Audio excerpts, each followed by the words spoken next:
सभी प्यारे साथियों को नमस्कार। दोस्तों, इससे पहले के वीडियो लेक्चर में हमने देखा था कि किस तरह से दीपदान एकांकी में कथा वस्तु की समीक्षा की गई। उसी तरह हम चरित्र चित्रण में आए हैं। तो चरित्र चित्रण में हमने पन्नाधाय का चरित्र चित्रण देख लिया है अपने पहले वीडियो लेक्चर में। अब हम देखेंगे इस एकांकी के जो खलनायक है, जिसका नाम है बनवीर, उसका चरित्र चित्रण। तो चलिए देखते हैं। दीपदान एकांकी में बनवीर खलनायक है। वह एकांकी के अंतिम दृश्य में मंच पर आता है। उसके षड्यंत्र की योजना दूसरे पात्रों के माध्यम से मंच पर पहले ही पहुंच जाती है कि किस तरह से वह कुंवर उदय सिंह को मारने का षड्यंत्र रचता है। शास्त्रीय नाटक में खलनायक का जो हाव भाव बताया गया है, उसी तरह से वह दर्शक के सामने आता है। जैसे पुराने जो नाटक होते हैं उनमें खलनायक को वो दिखाया जाता है, उसी तरह बनवीर भी आता है। वह मदिरा पीकर लड़खड़ाते हुए और अटूट हास करते हुए मंच पर प्रवेश करता है। मंच पर आते ही वह पन्ना से सौदा करना चाहता है। उसके व्यक्तित्व में दोहरी मानसिकता दिखाई देती है।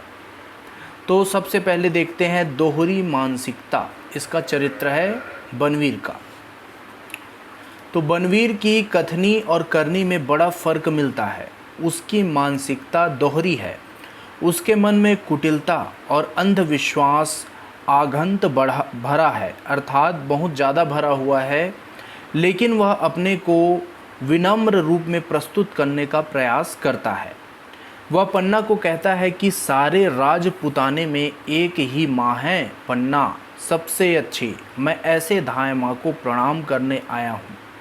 और इस तरह से वह बोलते हैं और वह आंसू निकाल के बोलता है कि ए धाय माँ की आंखों में आंसू। इस संवाद में वह अपनत्व दिखाने का प्रयत्न करता है कि लगता है वह पन्ना धाय के आंसू को पोंछने आया है। लेकिन उसके मन में, बनवीर के मन में केवल चित्तौड़ का शासक बनने की इच्छा है। वह सत्ता के लिए बालक उदय सिंह का वध करना उचित समझता है, लेकिन स्त्री के ऊपर हाथ उठाना नीति विरुद्ध मानता है। वह स्त्री के ऊपर हाथ नहीं उठाता है। नीति और व्यक्तिगत स्वार्थ के बीच वह अपने व्यक्तिगत स्वार्थ को ही सर्वोपरि मानता है और क्रूर और महत्वाकांक्षी रूप में सामने आता है। तो क्रूर और महत्वाकांक्षी इसका गुण है, इसको देख लेते हैं। तो बनवीर जो है वह क्रूर है। उसकी क्रूरता महत्वाकांक्षा से प्रेरित है। राजसत्ता के लोभ में वह कुंवर उदय सिंह के जो बड़े भाई थे महाराणा विक्रमादित्य की हत्या कर देता है। उसका कोई अफसोस अपितु इसे नहीं है। उसे वह अपनी वीरता समझ रहा है। पन्ना से बनवीर कहता है कि वे अब इस संसार में नहीं है पन्ना, उन्होंने रक्त को नदी पार कर ली है। उसी रक्त की लहर मेरे तलवार पर है और उतने से भी वह चैन नहीं लेता है, अर्थात वह विक्रमादित्य को मारकर भी चैन नहीं लेता। वह उदय सिंह को भी मारना चाहता है। अब उसे उदय सिंह की तलाश है, क्योंकि उसके जीवन का उद्देश्य महाराणा बनना है। उसे महाराणा के रूप में स्वीकृति तब तक नहीं मिलेगी जब तक उदय सिंह जीवित है। वह किसी भी प्रकार से उदय सिंह की हत्या कर अपना मार्ग प्रशस्त करना चाहता है। राजनीति और सत्ता पाने के लोभ में बनवीर जो है वह क्रूर बन जाता है और उसका चारित्रिक पतन होता है।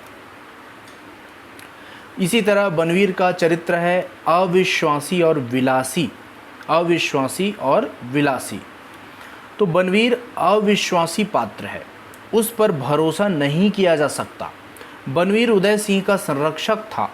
उदय सिंह के सुरक्षा की जिम्मेदारी बनवीर की थी, परंतु वह उसके उदय सिंह को विपरीत कार्य करता है, अर्थात वह अपने कार्य के विरुद्ध काम करता है। वह सुरक्षा ना देकर उसको मारने के लिए सोचता है, नीति बनाता है।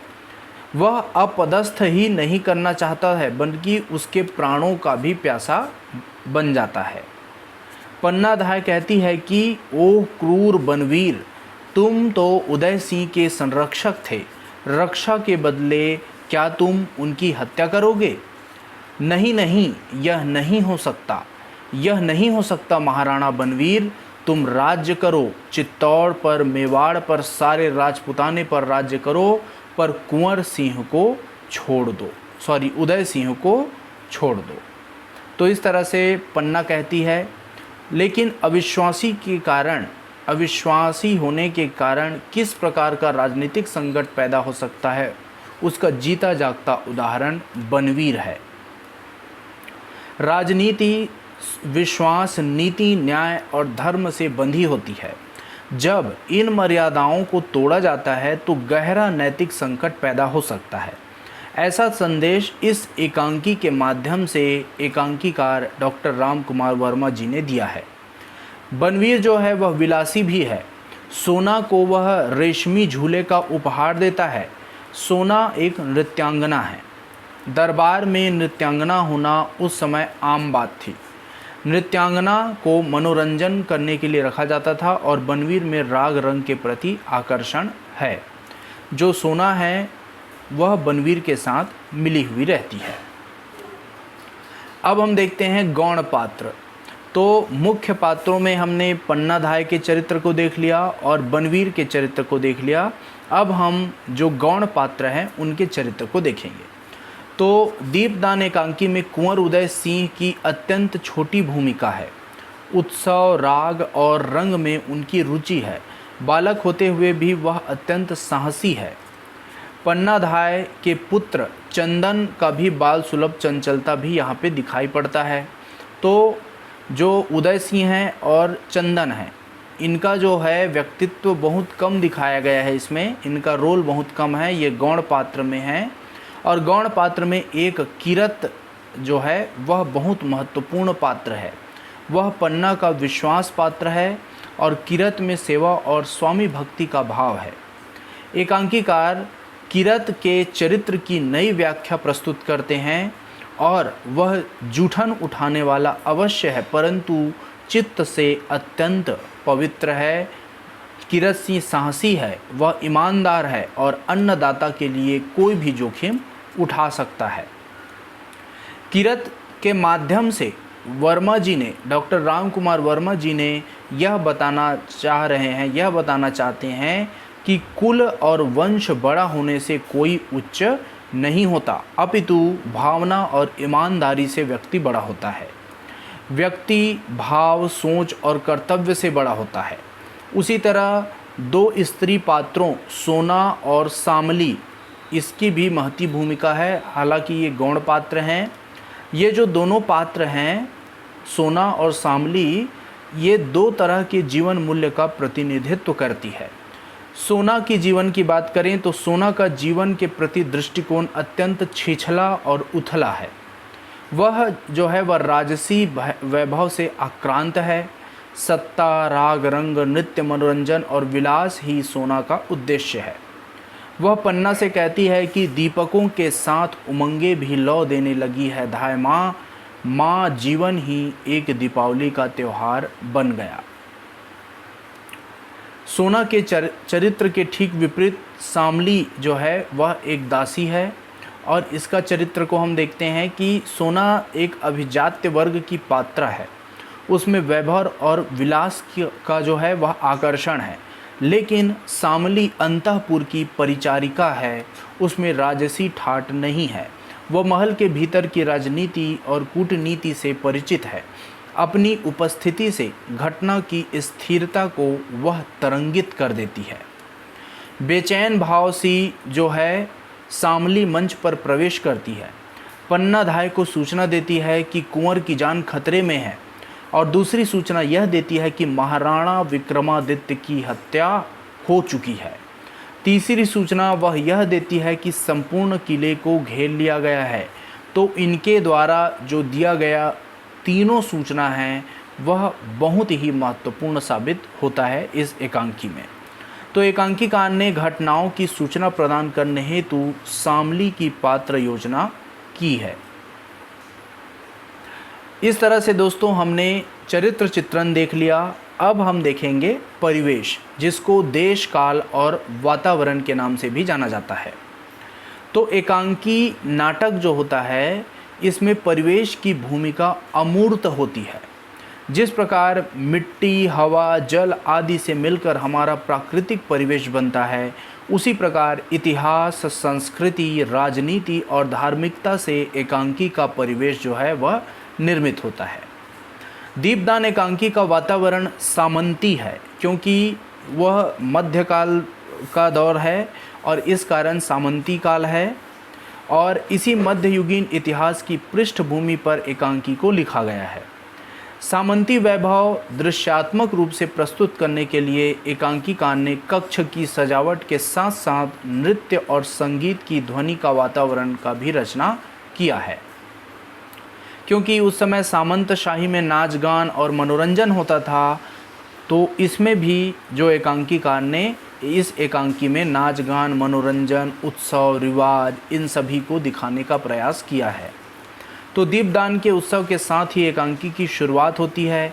तुलजा भवानी की पूजा के लिए कार्यक्रम रखा गया है और इस दीपदान कार्यक्रम में आध्यात्मिकता कम, मनोरंजन ज़्यादा है।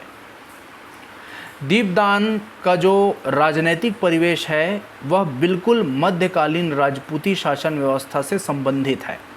तो देश का वातावरण बताने का अर्थ यही होता है कि इस एकांकी में किस तरह से उस समय के देश काल और वातावरण को प्रमुखता से, सजीवता से बताया गया है। इसी के बारे में हम देश काल वातावरण में पढ़ते हैं, परिवेश में पढ़ते हैं।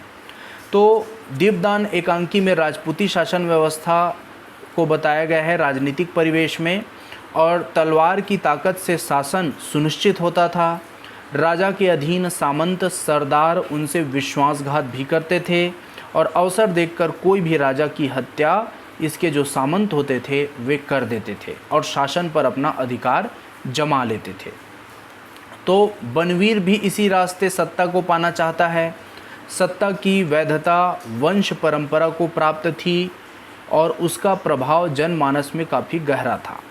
वंश वैधता अर्थात वंश परंपरा अर्थात राजा का पुत्र ही राजा बनेगा, सामंत राजा नहीं बन सकता। उस समय का यही रिवाज था।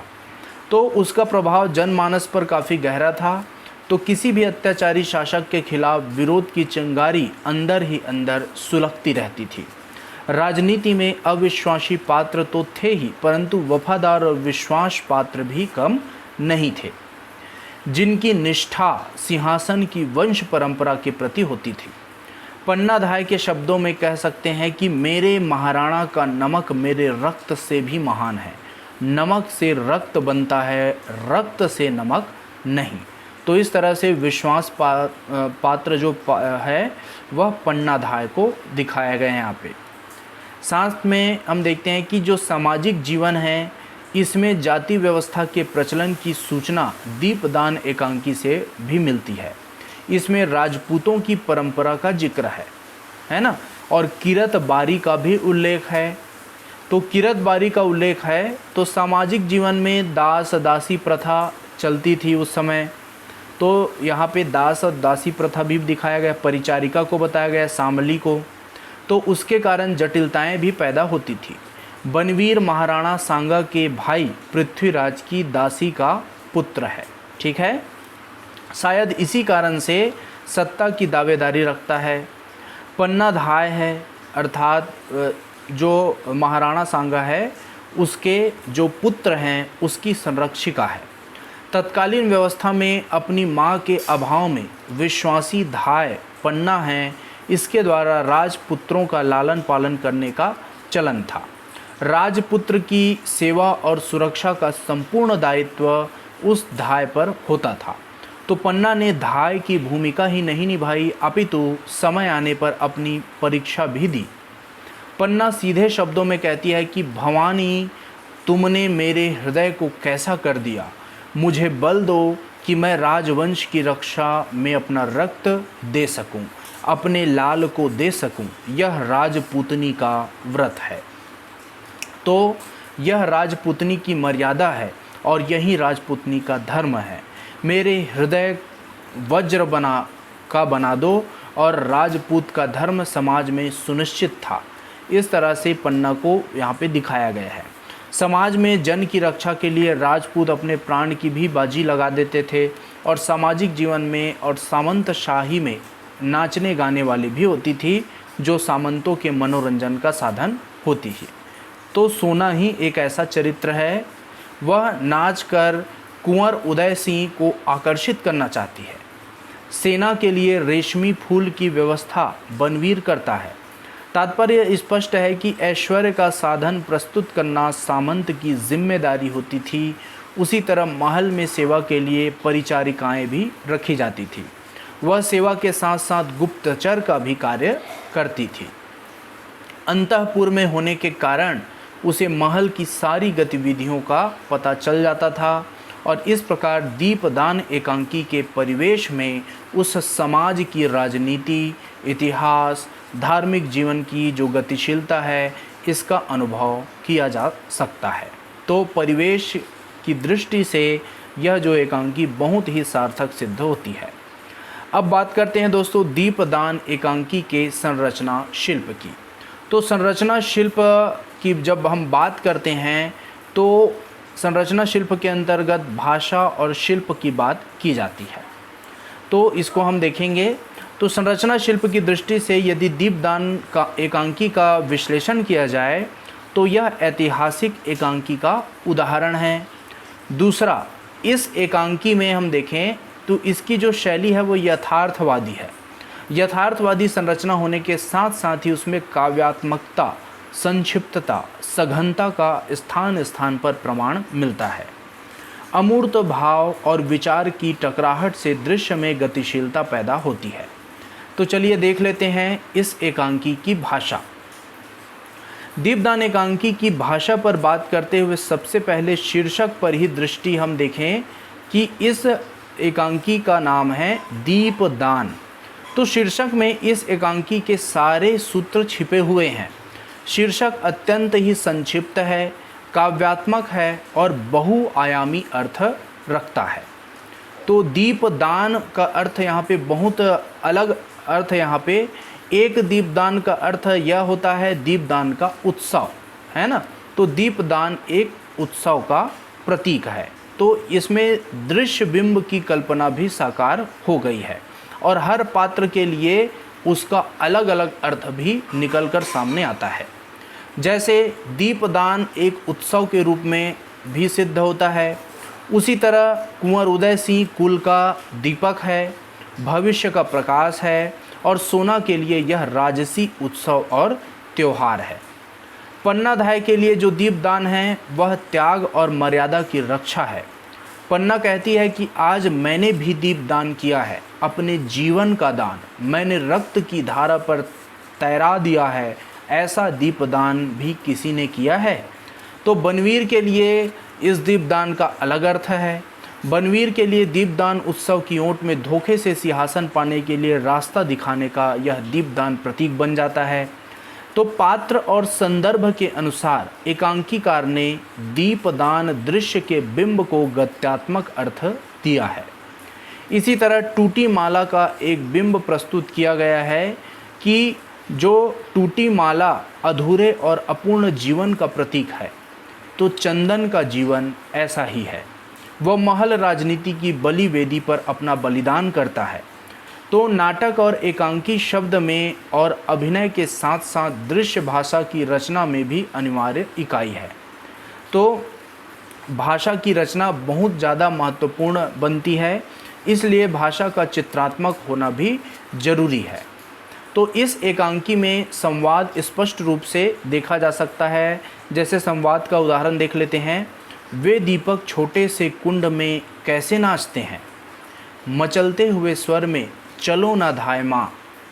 तो इस तरह से देखते हैं कि कुंवर उदय सिंह किस तरह से उनकी बातों को रखा गया है। तो यहाँ पे जो भाषा है उसमें चित्रात्मकता दिखाई देती है। तो एकांकी की भाषा में क्रियाकलाप की भाषा पर बल होता है और पात्र की परिस्थिति और मन स्थिति के अनुकूल उसका गठन होता है। शब्द और भाव का संयोजन में होना बहुत ही आवश्यक है। दीपदान एकांकी की भाषा ठहरी हुई नहीं है, वह पात्र के आक्रोश की, पीड़ा, चिंता, उल्लास, घुटन और लाचारी के भाव को नाटकीय अंदाज में दर्शक के सामने प्रस्तुत करने में बहुत ही ज़्यादा समर्थ सिद्ध हुई है। प्रसंग के अनुसार भाषा की लय भी बदलती जाती है। जैसे सोना की भाषा में काव्यात्मकता है, भावुकता है, कोमलता है और अलंकारिक शब्दों की सजी हुई है। उसके एक संवाद को यहाँ पे बताया जा रहा है। सोना कहती है, मेरा पागलपन, धाए माँ पागलपन कहीं कम होता है। पहाड़ चढ़कर कभी छोटे हुए हैं, नदियाँ आगे बढ़कर कभी लौटी है। फूल खिलने के बाद कभी कली बनी है, सब आगे बढ़ते हैं। तो नर्तकी का जो भाव में जिस तरह का उल्लास पाया जाता है, उसी तरह का उल्लास, उसी तरह की मचलती हुई भाषा सोना के संवाद से निकलती है। उसी तरह पन्ना की भाषा, पन्ना जो धाय है उसकी भाषा में चिंता, साहस और दूरदर्शिता तथा योजना की बात है। पन्ना के मानसिक द्वंद्व में करुणा का त्रास है, करुणा और त्रास है, और एक दृश्य में वह गीत गाती है और गीत में विराग है। पुत्र को सेज पर सुलाती हुई करुण स्वर में जो पन्ना है वह गाती है। उड़ जा रे पखेरुआ सांझ पड़ी, चार पहन बाटल ही जोही, मेड़ियो खड़ी एक खड़ी गीत। तो इस तरह से ये जो गीत है इसमें उड़ जा रे पंखेरुआ बोला गया है। तो चिड़िया को यहाँ पे उड़ जाने को बोला गया है क्योंकि सांझ हो गई है। तो गीत में इस जीवन का जो अंत होता है उसका बयान है इस गीत के द्वारा।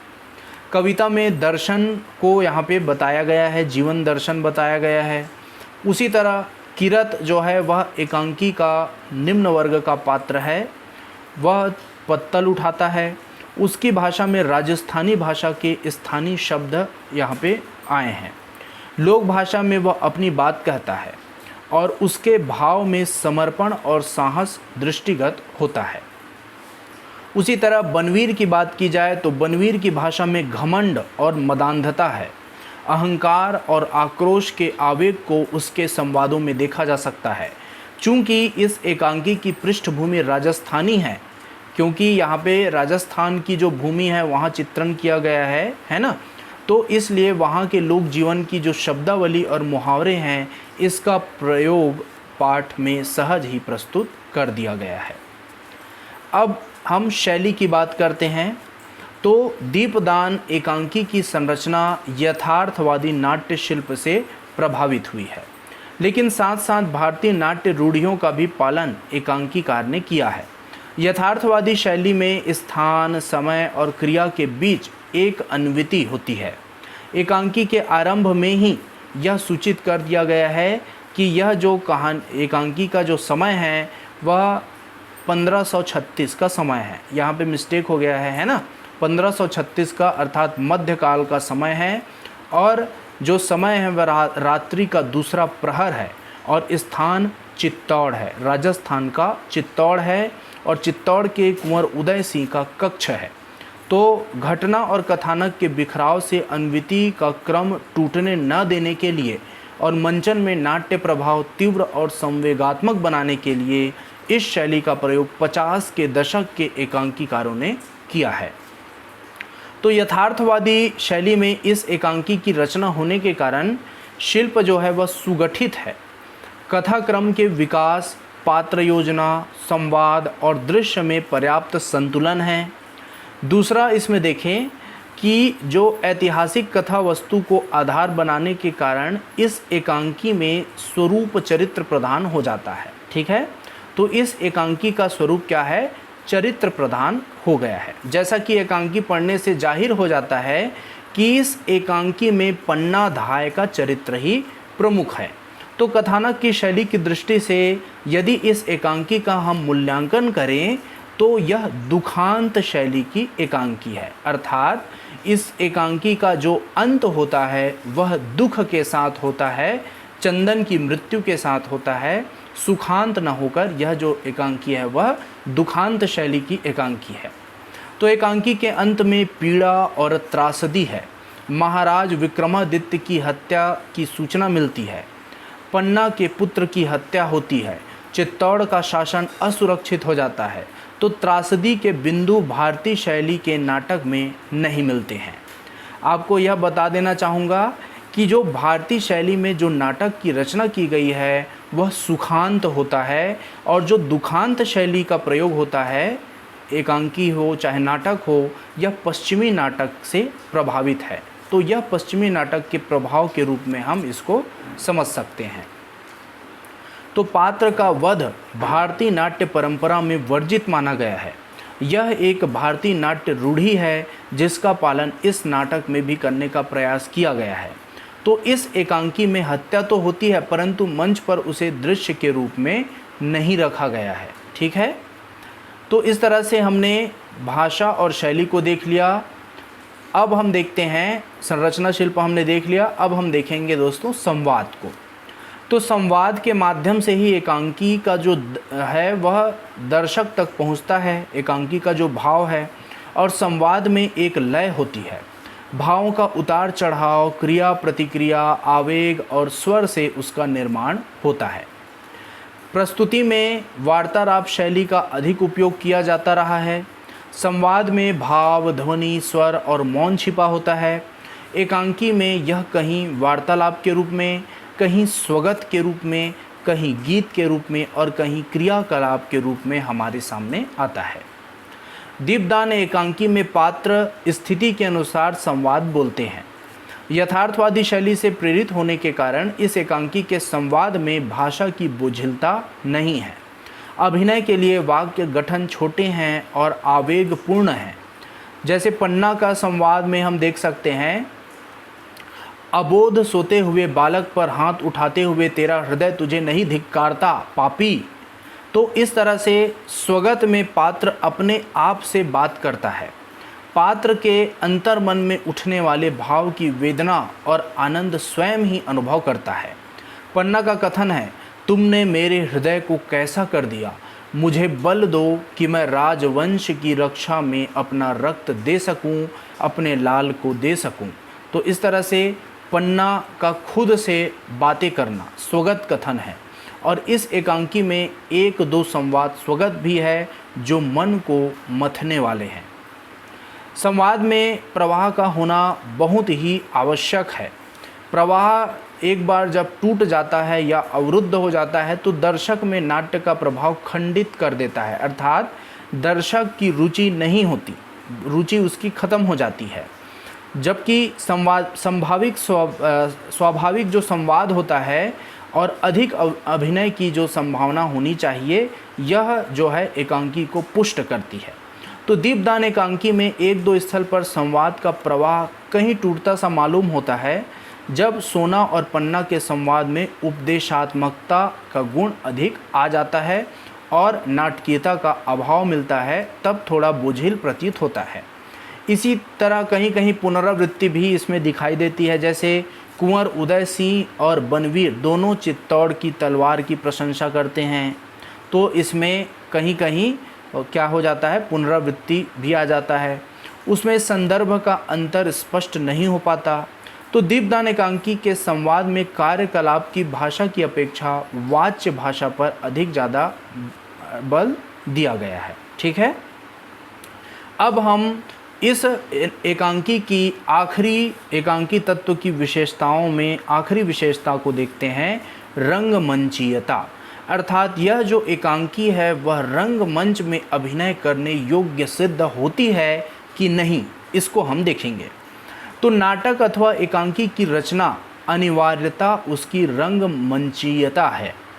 अगर कोई नाटक और एकांकी रंगमंच की दृष्टि से असफल होती है तो वह सफल नाटक और एकांकी नहीं मानी जा सकती, कदापि नहीं मानी जा सकती। तो रंगमंचीय व्याख्या के बिना एकांकी का पाठ पूरा हो ही नहीं सकता। दीपदान एकांकी यथार्थवादी शैली का उदाहरण है और इसे सीमित साधन में छोटे अभिनेता समूह के द्वारा छोटे प्रेक्षागृह में मंचित किया जा सकता है। बड़ी ही आसानी से इसे मंचित किया जा सकता है और इसे कार्यक्रम में भी प्रस्तुत किया जा सकता है।